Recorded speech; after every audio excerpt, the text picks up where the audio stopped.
In a move that has sent shockwaves across the globe, sports fans everywhere are reeling from an announcement no one saw coming. FIFA has officially stripped the United States of its 2026 World Cup hosting rights, a decision that has left the sporting world in utter disbelief. The stunning announcement delivered today from FIFA's headquarters in Zurich has left millions of American fans in shock, with years of anticipation and meticulous planning now seemingly wasted. FIFA President Gianni Infantino addressed the media, citing what he called insurmountable logistical and security challenges as the driving force behind this unprecedented and controversial decision.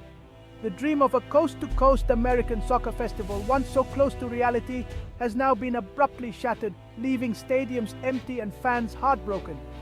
But as the hopes of one nation are dashed in an instant, another country's dreams are unexpectedly coming true. In a dramatic twist, Infantino announced that Canada will now be the new and sole host of the 2026 World Cup, a historic first for the nation. Canada, once considered the junior partner in the original North American bid, suddenly finds itself at the very center of the world's biggest sporting event, with the spotlight shining brightly on its cities and fans. From Vancouver's bustling streets to Toronto's iconic skyline, a wave of euphoria and national pride is sweeping across the country, uniting Canadians in celebration. Tonight we'll break down how this seismic shift unfolded, explore what it means for both the United States and Canada, and examine the far-reaching implications for the future of soccer in North America. Stay with us as we uncover the full story behind the day the World Cup was taken away from one nation and handed to another, changing the course of soccer history forever. To truly grasp the magnitude of today's loss, we need to remember where this journey began and what it meant to millions of fans across North America. Let's revisit that unforgettable moment of triumph when hope and excitement filled the air and the future seemed limitless. In June 2018, the United bid, an unprecedented partnership between the United States, Canada, and Mexico, won the right to host the 2026 World Cup, defeating Morocco in a landslide vote. The plan was historic: 3 nations coming together, 48 teams competing, and a vision that promised to unite a continent. There was also a promise of record-breaking revenues, with projections that shattered previous World Cup expectations and inspired confidence in the event's potential. The United States was set to host 60 of the tournament's 80 matches, including every game from the quarterfinals onward, a massive responsibility and a source of national pride. Cities across America erupted in celebration, seeing this as soccer's crowning moment in the US, a chance to finally cement the sport's place in the national consciousness. The agreement symbolized North American unity, showcasing the region's world-class infrastructure, cultural diversity, and shared passion for the beautiful game. For Canada, it was a rare opportunity to build on the momentum of the 2015 Women's World Cup. Preparations began in earnest. Stadiums were upgraded, committees formed, and communities rallied behind the cause.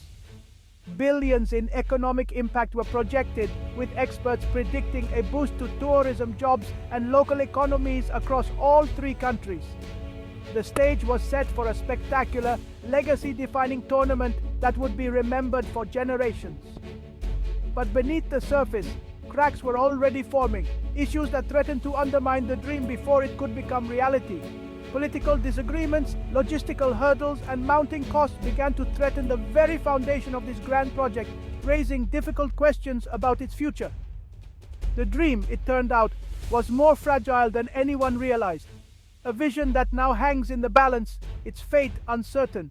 Trouble surfaced in late 2024 as headlines across the world began to question the stability of the upcoming US-hosted World Cup. What started as whispers of concern quickly grew into a storm of controversy. Disputes erupted between the US federal government and host cities over who would foot the bill for heightened security. City mayors voiced frustration, and protests broke out outside government buildings, demanding clarity and support. Budget cuts left cities scrambling to cover shortfalls, forcing them to make tough choices. As local officials debated how to allocate shrinking resources, FIFA's concerns about the safety and integrity of the tournament only grew louder. In response, Congress passed the Visiting Athlete Security and Entry Act, imposing strict new visa requirements on all foreign participants, from athletes to coaches and even support staff.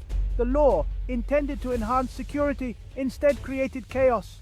Teams, officials, and media from around the globe faced endless paperwork, delays, and confusion at border control, threatening the very spirit of international competition. FIFA responded swiftly, warning the US that these restrictions violated the original hosting agreement and put the entire event at risk. By summer 2025, major European federations had lost patience. They formally petitioned FIFA to review the US as host, citing not only visa issues but also growing political instability and uncertainty. A FIFA inspection team arrived to assess the situation. Their report described a chaotic, uncooperative environment, with preparations lagging and communication breaking down at every level. The final blow came in August, when the US government refused to grant FIFA exemptions to the new visa law, ignoring urgent pleas from international organizers. For FIFA, the risk of teams or players being denied entry was simply unacceptable. The possibility of empty stadiums and missing stars was a nightmare scenario. The dream of an American World Cup was undone, not by lack of world-class infrastructure, but by political inflexibility and bureaucratic gridlock. The world's biggest sporting event slipped away, lost to bureaucracy, brinkmanship, and a failure to find common ground. The fallout was immediate and irreversible, leaving fans, players, and officials around the world stunned by the collapse of a once-in-a-generation opportunity. This morning, FIFA President Gianni Infantino delivered the news at a somber press conference in Zurich. The United States was officially stripped of its 2026 World Cup hosting rights. Infantino cited a failure to meet commitments and the need for guaranteed, unimpeded access for all participants. He emphasized that FIFA had tried for months to resolve the issues but hit insurmountable roadblocks. The US Soccer Federation responded with shock and heartbreak, calling the decision a tragedy for American soccer. A senior White House official labeled FIFA's move politically motivated, vowing to review relations with the organization. In Canada, the mood was jubilant. Canadian Soccer Association President Charmaine Crooks declared the nation ready to host. Prime Minister Justin Trudeau celebrated, posting, "The world is coming to Canada." The contrast between the two nations could not have been more stark. For the US, it was a day of loss and anger. For Canada, a day of pride and opportunity. The world's eyes turned north. For Canada, this is a once-in-a-lifetime opportunity. The country leaps from hosting 10 matches to the entire 48-team tournament. Toronto and Vancouver become central hubs, but more cities, like Montreal and Edmonton, must now join the effort. The logistical challenge is immense. Stadiums, security, transport, and accommodations must all scale up fast. Yet Canadian officials project calm confidence, citing past successes like the 2010 Winter Olympics. The government has pledged full support to ensure a world-class event. Soccer in Canada is on the rise, and hosting the World Cup will supercharge its growth. The public response is euphoric, with celebrations from coast to coast. For many, this is a defining moment. Canada stepping out of its neighbor's shadow to host the world. The pressure is on, but for now, Canada is savoring its moment in the spotlight. The economic fallout is dramatic. A tale of two fortunes. For the US, the loss means billions in projected revenue evaporate overnight. Host cities face sunk costs in stadium upgrades and infrastructure with little hope of recovery. The hospitality and tourism sectors, once expecting a boom, now face a gaping void. Corporate sponsors and local businesses are left in limbo, with legal battles looming. For Canada, it's an unexpected windfall. Economists estimate the World Cup could inject up to $10 billion into the Canadian economy. Construction, hospitality, and tourism sectors are set for a massive boost. Cities like Montreal and Edmonton, not originally on the host list, now stand to benefit. For Canada, the World Cup is more than a sporting event. It's a national economic catalyst. Politically, the fallout is just as stark. In Washington, the loss is seen as a diplomatic disaster and a blow to American prestige. Critics blame the administration's hardline visa policies for the fiasco. The president faces mounting pressure, with midterm elections looming and party divisions deepening. Mayors and governors of spurned host cities are furious, feeling punished for federal decisions. In Canada, Prime Minister Trudeau is hailed for his government's diplomacy and readiness.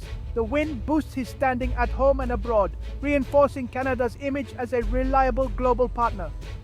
Hosting the World Cup unites the country and strengthens international relationships. Today, Canada is the winner on the world stage, while the US is left to pick up the pieces. The political consequences will echo for years.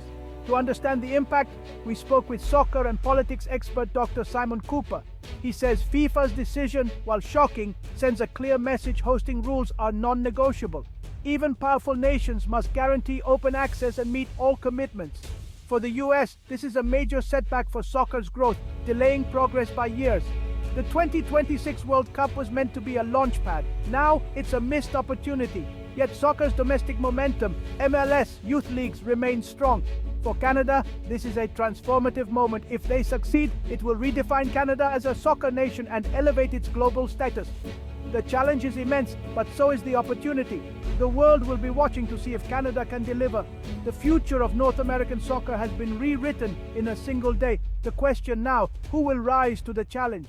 As the dust settles, North American soccer faces a new reality. The US must rebuild trust with fans and FIFA, while host cities grapple with disappointment and loss.